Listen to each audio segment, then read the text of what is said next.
জুলাইয়ে বৈষম্য বিরোধী ছাত্র আন্দোলনে সম্মুখ সারিতে থেকে পুলিশের গুলিতে 2 চোখ হারান নারায়ণগঞ্জের মাহবুব আলম। সারা জীবনের অর্জনের সব অর্থ চিকিৎসার পেছনে খরচ করেও ছেলের চোখের আলো ফেরাতে না পেরে হতাশায় ভুগছেন বাবা মা। এদিকে এমন পরিস্থিতিতে মাহবুবকে ছেড়ে যান স্ত্রী নাফিজা ইসলামও। শেষ ভরসা হিসেবে ছেলের চোখের আলো ফেরাতে চিকিৎসকের পরামর্শ মতে যুক্তরাষ্ট্র বা জার্মানিতে গিয়ে উন্নত চিকিৎসা করতে সরকারের সাহায্যের দিকে তাকিয়ে মাহবুবের বাবা মা। নারায়ণগঞ্জ প্রতিনিধি আশিকুর রহমান হান্নানের রিপোর্ট জানাচ্ছেন জুবাইর রহমান।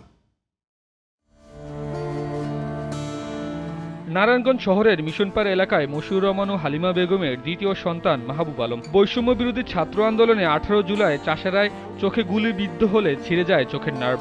একই সাথে ফেটে গেছে বাম চোখের পর্দাও।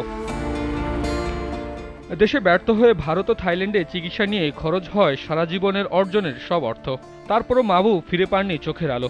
এই অবস্থায় তাকে ছেড়ে যান স্ত্রী নাফিজা ইসলামও। সেটা আসলে মর্মান্তিক নিজের কাছেই লাগে, কারণ এই মুহূর্তে আমার তার খুব বেশি প্রয়োজন। বিকজ অফ আম্মু সবসময় বাসায় থাকে না, বাসায় সবসময় অনেক সময় আমি একাও থাকি। তো ওই সময়টা তো তারা আমার প্রয়োজন ছিল, মানে ব্যক্তিগত প্রয়োজনও বলবো না, পারিবারিক আনুষঙ্গিক অনেক কাজের জন্য তারা আমার খুব প্রয়োজন ছিল। নিজদের সামর্থ্য অনুযায়ী চেষ্টা করেও ব্যর্থ বাবা মা। উন্নত চিকিৎসার মাধ্যমে ছেলের চোখের আলো ফেরাতে তাকিয়ে আছেন সরকারের সাহায্যের। আমরা বিভিন্ন জায়গায় চিকিৎসা করাইছি, ইন্ডিয়া গেছি, থাইল্যান্ড গেছি, বাংলাদেশে করাইছি। আমরা আমেরিকা যোগাযোগ করাতে তারা বলছে আপনি নিয়ে আসেন, আমরা চিকিৎসা করতে পারবো। আশা করা যায় আমরা ভালো পজিটিভ আপনাকে দেখাইতে পারবো। যদি আমরা আমেরিকা যাইতে পারি, আশা করা যায় যে ওর চোখটা একটু ভালো হবে।